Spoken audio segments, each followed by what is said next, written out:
बिहार के मुजफ्फरपुर से हैरान कर देने वाली एक खबर सामने आई है। आरोप यह है कि वहां युवाओं को नौकरी के नाम पर न सिर्फ ठगा जाता था, बल्कि लड़कियों का यौन शोषण भी किया जाता था, जिसका आरोप डीवीआर यूनिक नाम की कंपनी पर लगा है। जानकारी के मुताबिक ये कंपनी नौकरी देने के लिए प्रशिक्षण के नाम पर पहले युवाओं से 20 से 25 हजार रुपए वसूलती थी और लड़कियों को कंपनी के कार्यालय में ही रखा जाता था, जिसके बाद उन पर दूसरे लोगों को जबरन इस कंपनी से जोड़ने का दबाव भी बनाया जाता था और जब तक वो 50 और लड़कियों को इस कंपनी से नहीं जोड़ देते, उन्हें सैलरी नहीं दी जाती थी। इतना ही नहीं, आरोप ये भी है कि कार्यालय में रह रही लड़कियों का यौन शोषण भी किया जाता था और जो लड़कियां इसका विरोध करती थी, उनसे मारपीट की जाती थी, जिसका वीडियो भी सामने आया। एक वीडियो में एक लड़का बेल्ट से लड़की को बेरहमी से पीटता दिखाई दिया, जबकि दूसरे वीडियो में एक शख्स लड़की पर ताबड़तोड़ थप्पड़ बरसाता नजर आया।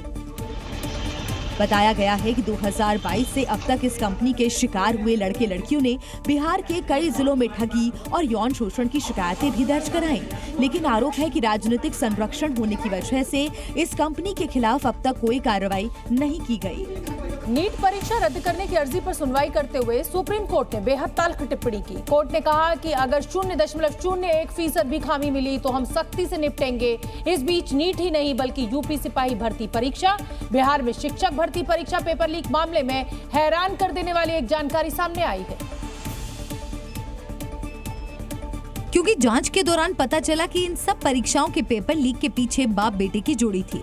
नीट का पेपर लीक हो या उत्तर प्रदेश की सिपाही भर्ती परीक्षा या फिर बिहार में शिक्षक भर्ती और सिपाही भर्ती परीक्षा, इन सभी परीक्षाओं के पेपर लीक हुए और इनके पीछे बाप बेटे की जोड़ी शामिल थी, जो लगातार कई सालों से पेपर लीक के धंधे से जुड़े हुए थे। बताया गया कि देश भर में इनका नेटवर्क फैला हुआ है। इनका नाम है संजीव उर्फ मुखिया और उसका बेटा डॉक्टर शिव उर्फ बिड्ढू। पहली बार 2016 में नीट पेपर लीक करने के मामले में संजीव उर्फ मुखिया का नाम सामने आया था। इसी साल उत्तर प्रदेश पुलिस भर्ती परीक्षा पेपर लीक मामले में इन दोनों के नाम सामने आए थे। इस बाप बेटे के गिरोह के तार बिहार के अलावा उत्तर प्रदेश, झारखंड, ओडिशा, पश्चिम बंगाल समेत कई राज्यों से जुड़े मिले, जिसके बाद लगातार कई राज्यों में छापेमारी के बाद प्रशासन को सफलता मिली और डॉक्टर शिव को मध्य प्रदेश के उज्जैन से गिरफ्तार कर लिया गया था। इसके साथ ही इस गिरोह के कई और सदस्यों को भी गिरफ्तार किया गया था, जबकि इस गिरोह का मुख्य सरगना और डॉक्टर शिव का पिता संजीव उर्फ मुखिया अब भी पुलिस की पकड़ से बाहर है। संजीव मुखिया ने पटना के सिविल कोर्ट में अग्रिम जमानत की अर्जी लगा रखी है, जिस पर 21 जून को सुनवाई होगी। बिहार पुलिस के जवान जाल बिछाए हैं कि फरार संजीव मुखिया को गिरफ्तार किया जाए, ताकि जितने पेपर लीक हैं और साथ में नीट पेपर लीक के मामले का खुलासा किया जा सके। इस मामले में गिरफ्तार डॉक्टर शिव और बाकी आरोपियों से हुई पूछताछ में कई अहम जानकारियां सामने आई। पूछताछ में आरोपियों ने बताया कि वो पिछले कई सालों से पेपर लीक करवाने के धंधे में लगे हैं और इसके लिए वो सबसे पहले इस बात का पता लगाते थे कि किस राज्य की किस प्रिंटिंग प्रेस में पेपर छपे हैं। उसके बाद आरोपी ये जानने की कोशिश करते हैं कि किस ट्रांसपोर्ट कंपनी के जरिए पेपर भेजे जा रहे हैं, जिसके बाद आरोपी वहाँ के कर्मचारियों को मोटी रकम देकर सौदा तय करते थे और पेपर मिल जाने के बाद पहले से निर्धारित जगहों पर छात्रों को दे दिए जाते थे। इतना ही नहीं, बताया गया कि पेपर लीक होने के बाद छात्रों को एक जगह रखकर उन्हें जवाब रटवाए जाते थे और फिर उन्हें वहीं से सीधे परीक्षा केंद्र तक पहुंचाया जाता था, जिसके बदले आरोपी मोटी रकम वसूलते थे। राहुल गांधी के वायनाड सीट छोड़ने के बाद अब ये तय हो गया है कि प्रियंका गांधी वायनाड सीट से उपचुनाव लड़ेंगी। प्रियंका गांधी का ये पहला चुनाव होगा, क्योंकि प्रियंका गांधी साल 2019 से राजनीति में सक्रिय तो हैं, लेकिन उन्होंने अभी तक कोई चुनाव नहीं लड़ा है। लेकिन खुद को चुनाव प्रचार तक सीमित रखने वाली प्रियंका गांधी वाड्रा ने पहली बार अपनी किस्मत आजमाने का फैसला किया है। वायनाड से चुनाव लड़ने को लेकर प्रियंका गांधी काफी उत्सुक भी हैं, क्योंकि उपचुनाव में उनकी जीत लगभग पक्की मानी जा रही है।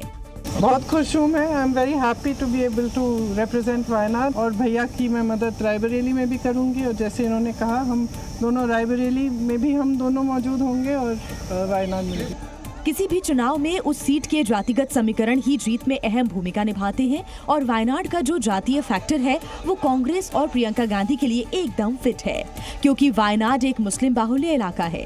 वायनाड लोकसभा सीट पर 40% मुस्लिम वोटर्स हैं, वहीं 40% हिंदू मतदाता भी हैं। इसके अलावा यहाँ 20% ईसाई वोटर भी हैं। इसलिए ये माना जा रहा है कि मुस्लिम और ईसाई वोटरों की बदौलत प्रियंका गांधी आसानी से वायनाड सीट जीत लेंगी। और अगर प्रियंका गांधी ने ये कर दिखाया तो कांग्रेस पार्टी एक बड़ा कीर्तिमान रच देगी, क्योंकि प्रियंका गांधी की इस जीत के बाद गांधी परिवार से मां, बेटा और बेटी एक साथ संसद में होंगे। चूंकि सोनिया गांधी इस समय राज्यसभा सांसद हैं, राहुल गांधी रायबरेली से सांसद हैं और प्रियंका गांधी अगर उपचुनाव जीत लेंगी तो वायनाड से लोकसभा पहुंचेंगी और संसद में गांधी परिवार का दबदबा पहले से कई गुना ज्यादा बढ़ जाएगा। हालांकि राहुल गांधी के वायनाड सीट छोड़ने और प्रियंका के वहां से चुनाव लड़ने को लेकर सियासी बवाल भी मचा है। बीजेपी कांग्रेस पार्टी पर निशाना साध रही है। जो प्रियंका जी कहती थी लड़कियों लड़ सकती हूँ, अगर लड़ सकती हो तो आओ उत्तर प्रदेश से लड़ो। मैं समझता हूँ कि वायनाड की जनता भी जागृत होगी और प्रियंका जी के जीवन का जो पहला चुनाव होगा वो हार के साथ शुरू होगा। जी भी वहाँ के लोगों के साथ जुड़कर काम करेंगी, क्योंकि गांधी परिवार की एक सोच है कि जहाँ जुड़ते हैं परिवार के रिश्ते के साथ जुड़ते हैं, पारिवारिक रिश्ता, और इससे पूरा देश मजबूत होगा, पूरा समाज मजबूत होगा, पूरा राष्ट्र मजबूत होगा। हालांकि कांग्रेस पार्टी ये कहते हुए अपना बचाव कर रही है कि वायनाड और रायबरेली को 2-2 सांसद मिलने जा रहे हैं। रायबरेली को भी 2 सांसदों का लाभ मिलेगा और वायनाड को भी 2 सांसदों का लाभ मिलेगा। मुझे लगता है इससे अच्छा कोई सॉल्यूशन नहीं हो सकता था। एक फैक्ट ये भी है कि कांग्रेस पार्टी पिछले 10 सालों में अपने घटे जनादेश को बढ़ाना चाहती है और इसलिए राहुल गांधी को हिंदी पट्टी बेल्ट देकर प्रियंका को दक्षिण में भेजने का कांग्रेस ने फैसला किया है। लोकसभा में 10 साल बाद एक बार फिर से नेता प्रतिपक्ष का पद मिलेगा। साल 2014 से सदन में ये पद खाली था, क्योंकि मुख्य विपक्षी दल के पास नेता प्रतिपक्ष के लिए जरूरी 10% सांसद भी नहीं थे। लेकिन साल 2024 आम चुनाव में कांग्रेस को 99 सीटों पर जीत मिली है। इस तरह से कांग्रेस पार्टी को इस बार नेता प्रतिपक्ष का पद मिलेगा। हम आपको बता दें कि नेता प्रतिपक्ष का पद इतना महत्वपूर्ण क्यों है, इस पद के पास क्या अधिकार है और ये पद कितना शक्तिशाली होता है, तो समझिए आप इसको। नेता प्रतिपक्ष सदन में विपक्ष की आवाज को उठाते हैं और किसी भी मुद्दे पर विपक्ष की सोच को स्पष्ट करते हैं। नेता प्रतिपक्ष की भूमिका संसदीय समितियों में अहम होती है। कई समितियों जैसे लोक लेखा समिति और चयन समिति में उन्हें सदस्यता मिलती है। संसदीय समितियों के फैसले में नेता प्रतिपक्ष की अहम भूमिका होती है। नेता प्रतिपक्ष की असहमतियों पर सरकार ध्यान देती है। नेता प्रतिपक्ष की कई संवैधानिक पदों पर नियुक्ति में भी अहम भूमिका होती है। इन नियुक्तियों में नेता प्रतिपक्ष की उपस्थिति लोकतंत्र को मजबूत करती है। केंद्रीय सतर्कता आयुक्त यानी सीवीसी, केंद्रीय जांच ब्यूरो सीबीआई, प्रवर्तन निदेशालय यानी ईडी, सूचना आयुक्त और लोकपाल की नियुक्ति में भी नेता प्रतिपक्ष की अहम भूमिका होती है और उनकी राय को महत्व दिया जाता है।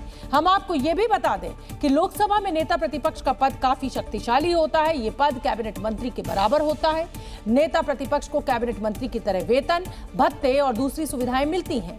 नेता प्रतिपक्ष को हर महीने 3,30,000 रुपए की सैलरी मिलती है। इसके अलावा कैबिनेट मंत्री के लेवल का घर, कार और ड्राइवर के अलावा सुरक्षा जैसी सुविधाएं भी मिलती हैं। आगे बढ़ेंगे। सड़क पर बेवजह हूटर बजाकर फर्राटा भरने वाले अधिकारियों के खिलाफ योगी सरकार सख्त है। मुख्यमंत्री योगी आदित्यनाथ का साफ तौर पर निर्देश है कि गाड़ी चाहे सरकारी हो या प्राइवेट, हूटर नहीं बजना चाहिए। और इसी वीआईपी कल्चर को खत्म करने के लिए योगी की पुलिस सड़क पर उतर आई। राजधानी लखनऊ में पुलिस ने अभियान चलाकर तमाम गाड़ियों से हूटर निकलवाए। जिन गाड़ियों में लाल नीली बत्ती लगी थी उसे भी पुलिस ने हटा दिया। इस कार्रवाई के बाद अब आम लोगों में नहीं बल्कि पब्लिक को रौब दिखाने वाले अधिकारियों में हड़कंप मच गया। आप देखिए, अनाधिकृत जो भी वाहन है उन पर कार्रवाई की जाएगी और जो लोग नियमों की अनदेखी करेंगे, नियमों का उल्लंघन करेंगे, उनको बख्शा नहीं जाएगा। तो आप देखिए, यहाँ पर जो वाहन है उनकी चेकिंग की जा रही है। यहाँ तक कि सरकारी वाहनों की भी चेकिंग की जा रही है। पुलिस ऐसी गाड़ियों का चालान कर रही है जो शहर में हूटर बजाते हुए फर्राटा भर रही है। नगर निगम की तरफ से, नगर निगम की गाड़ी है, परमिशन नहीं ली इसकी। नगर निगम की है तो यूं ही चलाएंगे, मतलब ऐसे चलाते हैं। ये सख्ती सिर्फ लखनऊ में ही नहीं बल्कि उत्तर प्रदेश के सभी शहरों में बढ़ती जा रही है। बहराइच में बीते दिनों पुलिस ने एक नायब तहसीलदार की गाड़ी का 2,500 रुपए चालान कर दिया था, जिसका वीडियो अब सोशल मीडिया पर वायरल हो रहा है। ये आप कौन? नायब तहसीलदार नहीं। तीसरे कार्यकाल में मोदी सरकार अपने सरकारी कर्मचारियों की हरकत के कारण अब एक्शन मोड में आ गई है। केंद्र सरकार ने उन कर्मचारियों के खिलाफ एक्शन का प्लान बनाया है जो दफ्तर देरी से तो आते हैं और समय होने से पहले ही दफ्तर छोड़ भी देते हैं। ऐसे लापरवाह कर्मचारियों पर लगाम लगाने के लिए केंद्र सरकार ने कमर कस ली। कार्मिक लोक शिकायत पेंशन मंत्रालय ने एक सर्कुलर जारी कर दिया और देश भर के सरकारी कर्मचारियों को अल्टीमेटम दिया कि सुधर जाओ नहीं तो अब कार्रवाई होगी। सर्कुलर में कहा गया है कि अगर कोई कर्मचारी दफ्तर देरी से पहुंचा तो उसकी आधे दिन की CL यानी कैजुअल लीव काटी जाएगी। अब सरकारी कर्मचारियों को केवल महीने में 2 दिन ही 1 घंटे देरी से आने की इजाजत मिलेगी। यानी कि कोई कर्मचारी अगर 1 महीने में 2 दिन लेट दफ्तर पहुंचा तो उसका वेतन नहीं कटेगा, लेकिन अगर 2 दिन से ज्यादा लेट हुए तो फिर तनख्वाह काटी जाएगी। सर्कुलर में ये भी कहा गया है कि अगर किसी कर्मचारी को जरूरी काम है तो उसे अपने अधिकारी को कारण बताने होंगे। वहीं जिन सरकारी कर्मचारियों ने अपनी आदत ही बना रखी है कि वो देर से आएंगे और जल्दी निकल जाएंगे, उनके खिलाफ अनुशासनात्मक कार्रवाई भी होगी। वहीं सरकारी कर्मचारियों को अब आधार सक्षम बायोमेट्रिक अटेंडेंस सिस्टम में अपनी अटेंडेंस लगानी होगी। सरकारी कर्मचारियों को ये आदेश अब हर हाल में मानना पड़ेगा, क्योंकि ट्रांसफर, पोस्टिंग और प्रमोशन भी उन्हें उनके अटेंडेंस से जुड़े डेटा को देखकर ही दिया जाएगा। सरकार ने सरकारी कर्मचारियों पर सख्ती इसलिए की ताकि आम लोगों को सरकारी दफ्तरों के चक्कर न लगाने पड़े, और इसलिए सरकारी सिस्टम की पड़ताल करने के लिए जी न्यूज ने भी एक मुहिम चलाई। देश के अलग अलग शहरों में हमारी टीमें पहुंची और सरकारी दफ्तरों पर जाकर हकीकत जानने की कोशिश की, जिसकी शुरुआत हमारी टीम ने राजधानी दिल्ली से की। जी न्यूज संवाददाता अंजलि सिंह दिल्ली के कृषि भवन पहुंची, लेकिन यहां शासन के आदेश की सीधे तौर पर अनदेखी देखने को मिली। सर्कुलर जो है वो जारी किया गया है, DOPT की ओर से कहा गया है कि सभी सरकारी कर्मचारी जो है समय पर आए हैं, तो आप आज लेट हो गए। हाँ, 5 मिनट आने में लग गया। अच्छा। हाँ, ट्रैफिक जाम में। सर कितने बजे से दफ्तर शुरू होता है? 9:30। सर अभी 9:36 हो रहा है। 9:36। तो अक्सर ऐसा हो जाता है 5-10 मिनट लेट? हाँ, 5 मिनट तो चल ही जाता है। जी न्यूज संवाददाता राजू राज भी दिल्ली के सड़क परिवहन मंत्रालय पर मौजूद रहे और यहाँ भी हालात शास्त्री भवन जैसे ही थे। सरकारी कर्मचारी दफ्तर तो पहुँचे, लेकिन रोज की तरह देर से। सर ये बताइए कि कहाँ आप काम करते हैं? Road transport. हाँ, रोड ट्रांसपोर्ट। क्या टाइमिंग है आपकी? टाइमिंग क्या ऑफिस आने की? 9 to 9:30। अभी क्या टाइम हो रहा है सर? अभी आज थोड़ा सा डिले हो गया ट्रैफिक के कारण। क्यों? ट्रैफिक के कारण। बंगाल में चुनाव नतीजे आने के बाद हिंसा और बढ़ गई है। बीजेपी समर्थकों का आरोप है कि उन्होंने चुनाव में बीजेपी के लिए प्रचार किया, इसलिए टीएमसी के लोग उनके पीछे हाथ धोकर पड़ गए हैं और बीजेपी समर्थकों को मारा पीटा जा रहा है। हालात इतने खराब हैं कि दक्षिण 24 परगना में दर्जनों लोगों ने अपनी जान बचाने के लिए खुद को एक कमरे में बंद कर लिया, जिसके बाद बीजेपी की फैक्ट फाइंडिंग कमेटी दक्षिण 24 परगना पहुंची और पीड़ितों से मुलाकात की। बीजेपी समर्थकों की ऐसी हालत देखकर फैक्ट फाइंडिंग कमेटी में शामिल बीजेपी नेता खुद गुस्से में आ गए और उन्होंने बंगाल की ममता बनर्जी सरकार को सीधे चुनौती दे डाली। क्या ममता जी, क्या संविधान की बात करती हैं आप? इसके चेहरे को देख रही हैं आप? गरीबी और मासूमियत, 2 समय की रोटी कमाना, बस एक ही बात था कि इसका बेटा बीजेपी का समर्थक है। मैं फिर कह रहा हूं, ममता जी शर्म करो आप। दरअसल पश्चिम बंगाल के नॉर्थ दिनाजपुर, कूच बिहार, साउथ दिनाजपुर, पश्चिम बर्धमान, पूर्व बर्धमान, नॉर्थ 24 परगना और मेदिनीपुर में हिंसा लगातार जारी है, जिसकी वजह से बीजेपी समर्थक अपना घर, दुकान छोड़कर बीजेपी के बनाए गए कैंपों में रहने को मजबूर हैं।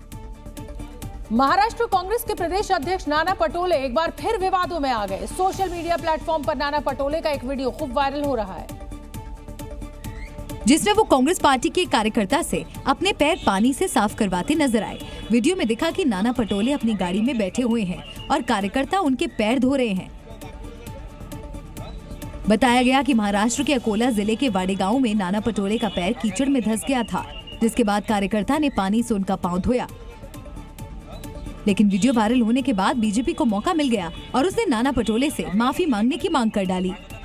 एक ओर देश के आदरणीय प्रधानमंत्री नरेंद्र मोदी जी सफाई कर्मचारियों का सम्मान करते हुए उनके पैर अपने हाथों से धो रहे हैं, और दूसरी ओर घमंडिया गठबंधन के नेता महाराष्ट्र कांग्रेस के प्रांत अध्यक्ष एक सामान्य कार्यकर्ता से अपने पैर धुलवा रहे हैं।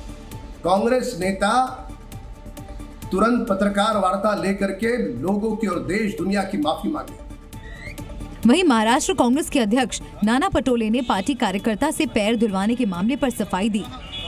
नाना पटोले ने कहा कि मेरा नाम नाना है, लेकिन मैं नाना नहीं हूँ। ये मैंने जानबूझकर नहीं किया है। कल मैं एक कार्यक्रम में गया था, वहाँ कीचड़ होने से मेरा पैर गंदा हुआ। एक कार्यकर्ता ने मेरा पैर धोया, लेकिन मीडिया ने इसे बढ़ा चढ़ा कर दिखाया। वैसे आपको बता दें कि नाना पटोले और विवादों का चोली दामन का साथ रहा है। हाल ही में वो उत्तर प्रदेश के मुख्यमंत्री योगी आदित्यनाथ और अयोध्या में बने राम मंदिर को लेकर विवादित बयान दे चुके हैं। मुंबई के मीरा रोड में एक बार फिर गोमांस का मामला सामने आया है। हिंदूवादी संगठनों ने 2 ट्रक गोमांस पकड़ा, जिसके बाद वहां तनाव फैल गया है, क्योंकि हिंदूवादी संगठनों की कार्रवाई से गो तस्कर बुरी तरह भड़क गए और उन्होंने गोमांस पकड़ने वाले लोगों पर हमला करने की कोशिश की, जिससे विवाद और ज्यादा बढ़ गया। हालांकि पुलिस ने मुस्तैदी दिखाई और गो तस्करी से जुड़े 3 लोगों को तुरंत हिरासत में लिया। वो गाड़ियां भी जब्त कर दी जिनसे गोमांस बरामद हुआ था। फिलहाल स्थिति नियंत्रण में है और पुलिस हालात पर नजर बनाए हुई है। हम आपको बता दें कि मीरा रोड वही जगह है जहां पर इसी साल राम मंदिर की प्राण प्रतिष्ठा से एक दिन पहले भगवा झंडा लगाने पर दंगा भड़क गया था। मेरे पीछे ट्रक आप देख रहे हैं। इस ट्रक में जानकारी के मुताबिक जो हिंदू संगठनों को मिली थी कि इसमें गोवंश की हत्या कर गोवंश जो है उसका मांस जो है ट्रांसपोर्ट किया जा रहा है। भिवंडी से इसे मीरा रोड के नया नगर इलाके में लाया जा रहा है। जिसके बाद कुछ गोरक्षक और जो हिंदू संगठन से जुड़े लोग हैं वो पहुंचे। इन्होंने ट्रक ड्राइवर को रोका और जब छानबीन की तो उसमें कुछ ऐसी चीज़ें मांस और कुछ कटा हुआ जो है गोवंश का सर दिखाई दिया, जिसके बाद हंगामा शुरू हो गया। और पूर्वोत्तर राज्य मणिपुर में अब शांति लौट सकती है। मणिपुर में हिंसा को रोकने के लिए जल्द ही गृह मंत्रालय कुकी और मैतेई समुदाय से बातचीत करेगा और बातचीत के जरिए कई महीनों से चली आ रही हिंसा का खात्मा किया जाएगा। बातचीत किस दिन होगी ये अभी तय नहीं है, लेकिन इतना जरूर है कि सरकार मणिपुर में जारी हिंसा को लेकर पूरी तरह सख्त है। केंद्रीय गृह मंत्री अमित शाह ने साफ तौर पर कहा है कि कुकी और मैतेई समुदाय के बीच के मतभेद को खत्म करने के लिए गृह मंत्रालय दोनों से बातचीत करेगा। इस संघर्ष में जिन लोगों के घरों पर आग लगा दी गई, जिनके घर तोड़ दिए गए, ऐसे लोगों का सरकार पुनर्वास कराएगी। बच्चों को शिक्षा और बुजुर्गों और घायलों को स्वास्थ्य सुविधा देने का फैसला लिया गया है। सरकार ने हिंसा रोकने के लिए नरमी के संकेत दिए, लेकिन हिंसा करके माहौल बिगाड़ने वालों पर अमित शाह के तेवर तल्ख भी दिखे। गृह मंत्री अमित शाह ने निर्देश दिए कि हिंसा करने वालों को किसी भी कीमत में ना छोड़ा जाए। इसके अलावा जरूरत पड़ने पर मणिपुर में सेंट्रल फोर्स की संख्या और बढ़ाने के लिए भी गृह मंत्री अमित शाह ने कहा है। मतलब साफ है कि सरकार मणिपुर में शांति तो बहाल करना चाहती है, लेकिन हिंसा करके गड़बड़ी फैलाने वालों को माफ करने की भी सरकार की मंशा नहीं है। 29 जून से शुरू होने वाली अमरनाथ यात्रा को लेकर जवानों ने एक मॉक ड्रिल की और इस मॉक ड्रिल में जम्मू कश्मीर पुलिस की QRT और स्पेशल ऑपरेशन ग्रुप की टीमों ने हिस्सा लिया, जिसका मकसद यात्री निवास और इसके आसपास के इलाके को सुरक्षा के लिहाज से सैनिटाइज करना था। मॉक ड्रिल की सामने आई तस्वीरों में कुछ जवान मोर्चा लिए हुए दिखाई दिए। जम्मू के भगवती नगर में बेस कैंप में मॉक ड्रिल के दौरान जवानों ने खतरे को भांपते हुए एक मकान को चारों तरफ से घेर लिया।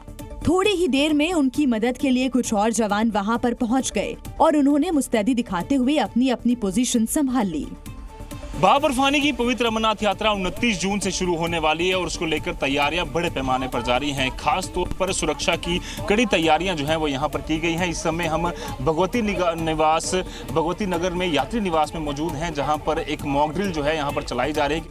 3880 मीटर ऊंचे पवित्र गुफा मंदिर के लिए 52 दिनों तक चलने वाली ये तीर्थ यात्रा 29 जून को शुरू होगी और 19 अगस्त को समाप्त होगी।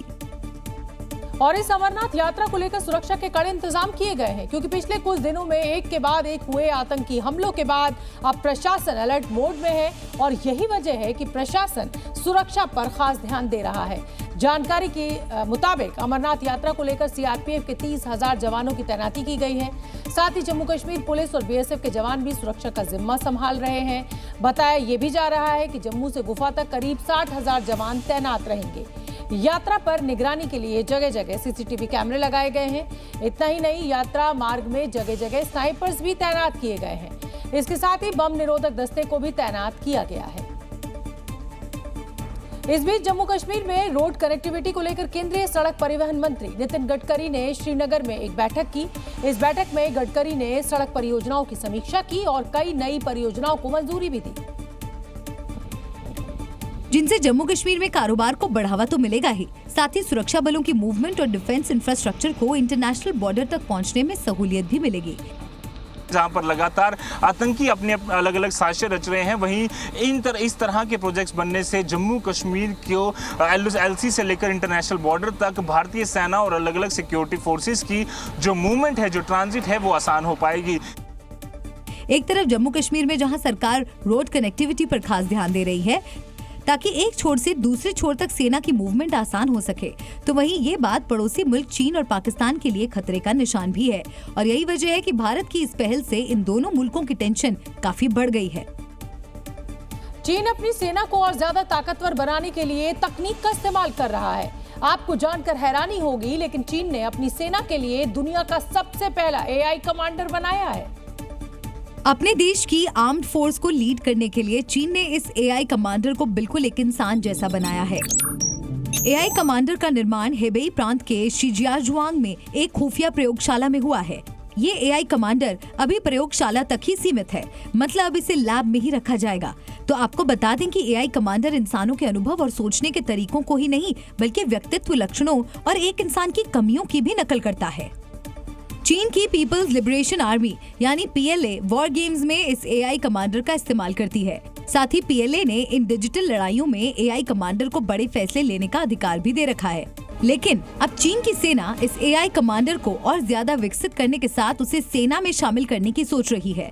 हालांकि PLA अगर इस AI कमांडर को सेना में शामिल करती है तो इससे कम्युनिस्ट पार्टी ऑफ चाइना का सेना पर कंट्रोल कम हो सकता है, जो कि फिलहाल सेना से जुड़े सभी फैसले लेती है।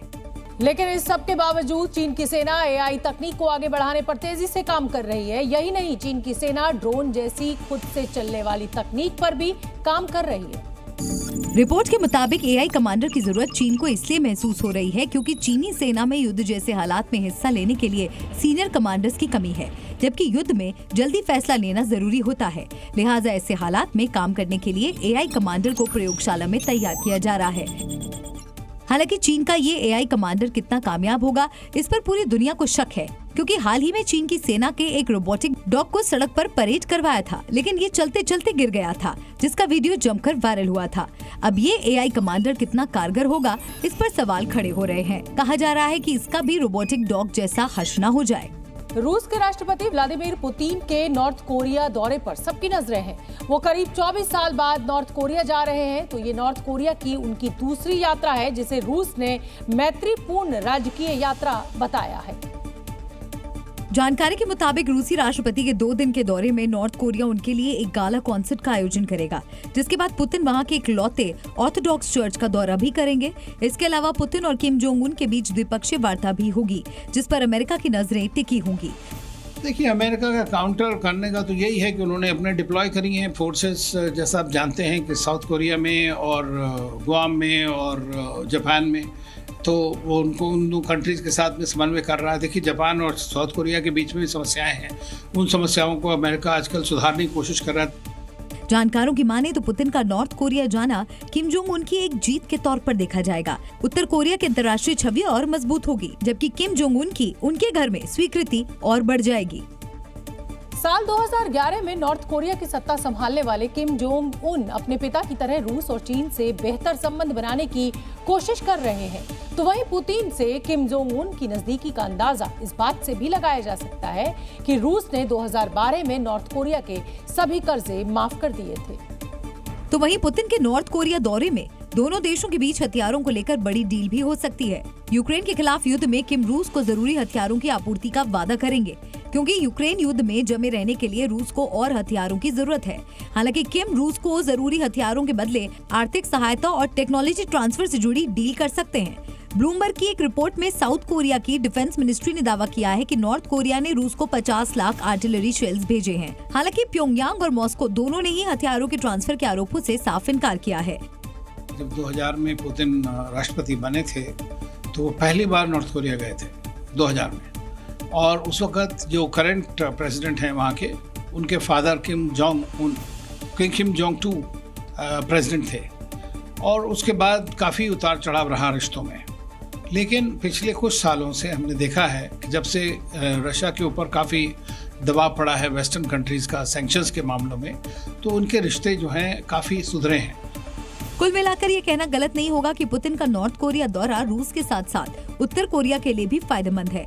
एक तरफ जहां रूस को इस दौरे से जरूरी सैन्य साजो सामान मिलेंगे, तो वहीं किम को अपनी आर्थिक तंगहाली को दूर करने का मौका मिलेगा। कॉस्ट ऑफ लिविंग की मर्सर सर्वे 2024 ने अपनी रिपोर्ट में देश और दुनिया के सबसे महंगे शहरों की एक लिस्ट जारी की है। इस लिस्ट में उन सभी शहरों को शामिल किया गया है जो रहने, खाने पीने और ट्रांसपोर्टेशन के लिहाज से महंगे हैं। सर्वे के मुताबिक दिल्ली को पीछे छोड़ते हुए मुंबई देश का सबसे महंगा शहर बन गया है। पूरे एशिया की अगर हम बात करें तो इसमें मुंबई 21वें स्थान पर है, जबकि दुनिया भर में मुंबई 136वां सबसे महंगा शहर है। वहीं बात करें दिल्ली की तो ये एशिया में 30वां सबसे महंगा शहर है, जबकि दुनिया भर के महंगे शहरों की लिस्ट में दिल्ली 164वें नंबर पर है।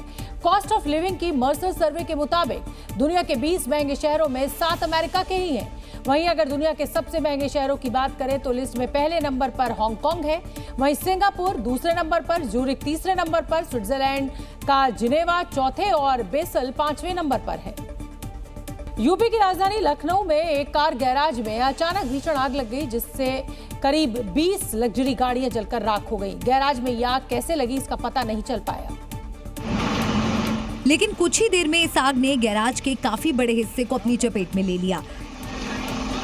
वहाँ कई लग्जरी गाड़ियां खड़ी थीं, वो भी इस आग की चपेट में आ गए, जिसके बाद उन गाड़ियों से आग की लंबी लंबी लपटें निकलने लगी। बताया गया कि आग लगने की वजह से सीएनजी गाड़ियों में एक के बाद एक कई धमाके भी हुए। आग लगने की जानकारी मिलते ही दमकल कर्मी मौके पर पहुंचे और आग बुझाने के काम में जुट गए। इस दौरान कुछ दमकल कर्मी पाइप के जरिए गाड़ियों पर पानी का छिड़काव करते दिखाई दिए। काफी मशक्कत के बाद दमकल कर्मियों ने आग पर काबू पाया, लेकिन तब तक काफी देर हो चुकी थी और इस आग में 20 लग्जरी गाड़ियां जल गयी। उत्तर प्रदेश के जौनपुर में 108 नंबर की एम्बुलेंस मरीजों की जगह सवारियों को ले जाती हुई दिखाई दी। कुछ लोगों ने इसका वीडियो भी बनाया और उसे अब सोशल मीडिया पर वायरल कर दिया है, जिसमें एक एम्बुलेंस से कुछ लोग उतरते दिखाई दिए। जांच के दौरान पता चला कि ये एम्बुलेंस कुछ लोगों को लेकर झाड़ फूक के लिए गांव में पहुंची। वहां मौजूद कुछ लोगों ने जब इसका वीडियो बनाने की कोशिश की तो एम्बुलेंस का ड्राइवर उनसे उलझ पड़ा। एम्बुलेंस है किस चीज के लिए बताइए? सवारी ढोने के लिए। सवारी ढो रहे हैं? सवारी आप क्यों ढो रहे हो? वीडियो सामने आने के बाद प्रशासन ने भी जांच के बाद कार्रवाई का भरोसा दिया। जो हम लोग के जो मैनेजर है उनको हम चिट्ठी लिख के दिए हैं, एक्सप्लेनेशन कॉल दिए उनको, और उनके जवाब की अब इंतजार हो रही है।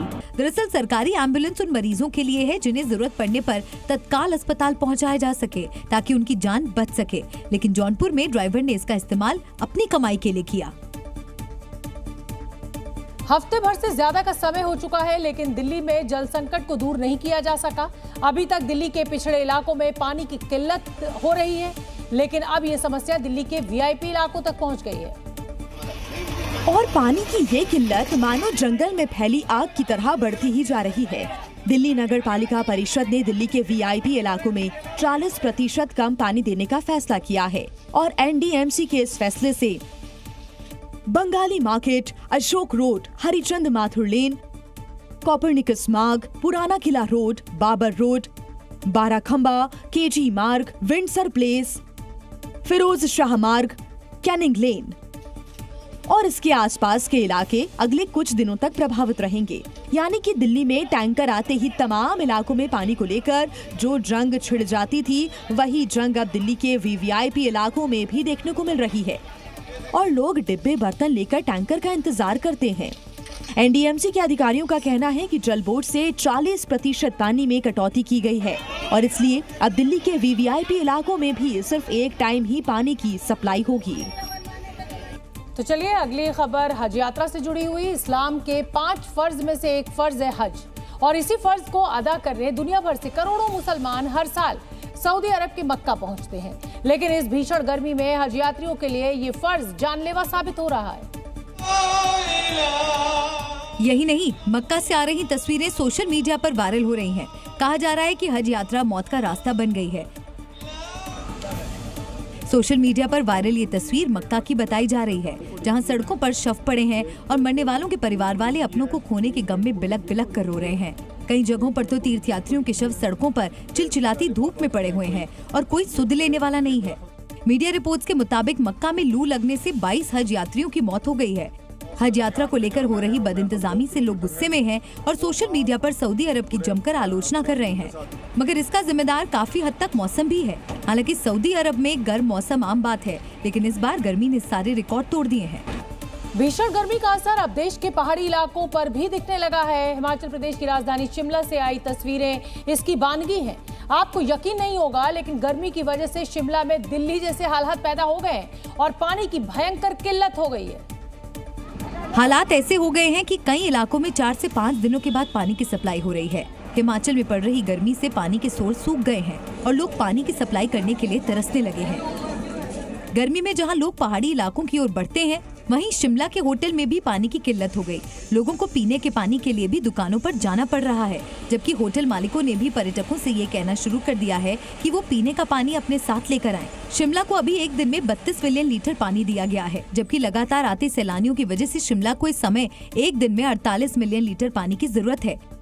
आपको बता दें कि जहां शिमला का तापमान 15 से 16 डिग्री होता था, वहीं भीषण गर्मी की वजह से ये 30 के पार चला गया है। भीषण गर्मी से उत्तर भारत के लोग भी हाल बेहाल हैं। नॉर्थ इंडिया के कई बड़े शहरों में लोगों को हीट वेव और बिजली कटौती का सामना करना पड़ रहा है। न दिन में चैन है और न रात में सुकून। दिल्ली, उत्तर प्रदेश, बिहार, मध्य प्रदेश, राजस्थान समेत कई राज्यों में भीषण गर्मी कहर बरपा रही है, जबकि मौसम विभाग ने हीट वेव की चेतावनी दी है। बिहार में गर्मी से हाल बेहद खराब है। लू की वजह से 24 घंटे में 22 लोगों की मौत हुई है। यही हाल यूपी में भी है। हीट स्ट्रोक से कानपुर में तैनात एक हेड कांस्टेबल की मौत हो गई। वहीं भीषण गर्मी से दिल्ली में अब तक की रिकॉर्ड तोड़ पावर की डिमांड हुई। आज दोपहर 3:30 बजे पावर डिमांड 8,647 मेगावाट दर्ज की गई। कई राज्यों में तापमान 40 डिग्री के पार चला गया है। दिल्ली में आज का अधिकतम तापमान 44 डिग्री रहा। नोएडा में भी 44 डिग्री, जयपुर में 42 डिग्री, पटना में भी 42 डिग्री, जबकि चंडीगढ़ में अधिकतम तापमान 43 डिग्री दर्ज किया गया। भीषण गर्मी के कारण देश में आग लगने की घटनाओं में भी बढ़ोतरी देखी जा रही है। देश के लगभग हर शहर से आग लगने की घटनाएं सामने आ रही हैं। गुजरात की जेल में बंद गैंगस्टर लॉरेंस बिश्नोई का एक वीडियो सोशल मीडिया पर खूब वायरल हो रहा है, जिसमें लॉरेंस बिश्नोई ईद के मौके पर अपने पाकिस्तान के डॉन शहजाद भट्टी से वीडियो कॉल पर बात करता नजर आ रहा है। वायरल वीडियो में gangster Lawrence Pakistani don Shahzad को ईद की मुबारकबाद देता नजर आया। दोनों वीडियो कॉल पर बात करते दिखे। दुबई वगैरह में आज हो गई है ना, पाकिस्तान में कल होगी। नहीं आज नहीं होगी, आज नहीं है। बाहर दूसरी जो कंट्री है ना, उधर आज है, बाकी कल होगी। ये वीडियो शिरोमणि अकाली दल के महासचिव विक्रम सिंह मजीठिया ने शेयर किया और दावा किया पहले कुख्यात गैंगस्टर लॉरेंस बिश्नोई ने पंजाबी गायक सिद्धू मूसेवाला की हत्या कर दी। हाल ही में बिश्नोई ने गुजरात जेल से पाकिस्तानी गैंगस्टर शहजाद भट्टी को ईद की बधाई दी, जिससे पता चलता है कि वो सलाखों के पीछे भी स्वतंत्र होकर काम करने में सक्षम है। कि लॉरेंस बिश्नोई ने इससे पहले भी जेल में होने के बावजूद इंटरव्यू दिया था। तब लॉरेंस पंजाब की जेल में था। तो अब ये वीडियो वायरल होने के बाद जेल प्रशासन एक बार फिर से सवालों के घेरे में आ गया है। सवाल ये भी है कि जब लॉरेंस को स्पेशल बैरक में रखा गया है तो उसके पास फोन कहां से आया। आपको बता दें कि गुजरात एटीएस ने ड्रग्स मामले में ट्रांसफर वारंट पर लॉरेंस को गिरफ्तार किया था और तब से वो गुजरात की साबरमती जेल में बंद है। लगता है कि T20 वर्ल्ड कप में लीग स्टेज से बाहर होने का गम पाकिस्तान के क्रिकेटर बर्दाश्त नहीं कर पा रहे। ऐसा हम इसलिए कह रहे हैं क्योंकि पाकिस्तान टीम के तेज गेंदबाज हारिस रऊफ ने फैन से ही झगड़ा कर लिया और इस झगड़े का वीडियो सोशल मीडिया पर तेजी से वायरल होने लगा। दरअसल हारिस रऊफ अपनी पत्नी के साथ जा रहे थे, तभी एक क्रिकेट फैन उनकी हूटिंग करने लगा। इसके बाद रऊफ को इतना गुस्सा आया कि वो अपनी पत्नी का हाथ छुड़ाकर उस फैन से लड़ने पहुंच गए। हालांकि हाथापाई की नौबत आती उससे पहले ही वहां मौजूद लोगों ने रऊफ को पकड़ लिया, लेकिन इस दौरान क्रिकेट फैन और हारिस रऊफ के बीच जमकर तू-तू मैं हुई।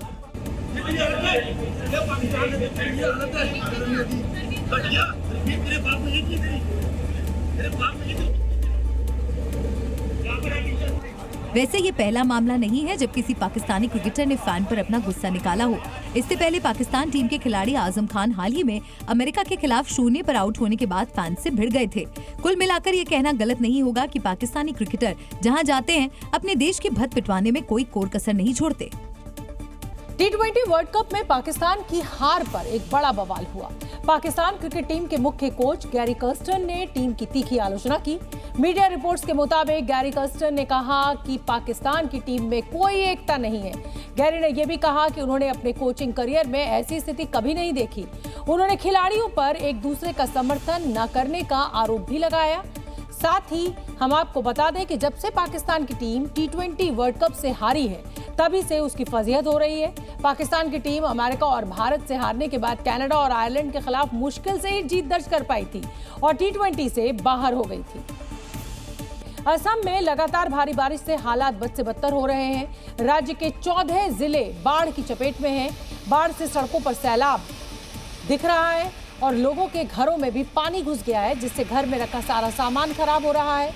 असम में ब्रह्मपुत्र नदी का जलस्तर बढ़ने से कई इलाके डूब गए हैं और चारों तरफ पानी ही पानी नजर आ रहा है। और ये तस्वीर कोई पहली बार नहीं आ रही है। हर साल बरसात के मौसम में असम से यही तस्वीर निकलकर सामने आती है। बिहार में एक और पुल भ्रष्टाचार की भेंट चढ़ गया। ताजा मामला अररिया जिले का है। वहां बकरा नदी पर करीब 12 करोड़ की लागत से पुल बन रहा था, जो अचानक नदी में समा गया। कई सालों के इंतजार के बाद ये पुल बनाया जा रहा था। पुल का काम अभी पूरा भी नहीं हुआ था कि वो नदी में समा गया। पुल के गिरने के बाद गांव वालों ने विभागीय अधिकारी पर अनियमितता का आरोप लगाते हुए कार्रवाई की मांग की। तो कुल मिलाकर 12 करोड़ रुपए जो है वो जल की भेंट चढ़ चुका है। और ये जो 12 करोड़ रुपए है, ये हमारे और आपके टैक्स के पैसे का है। Zee News.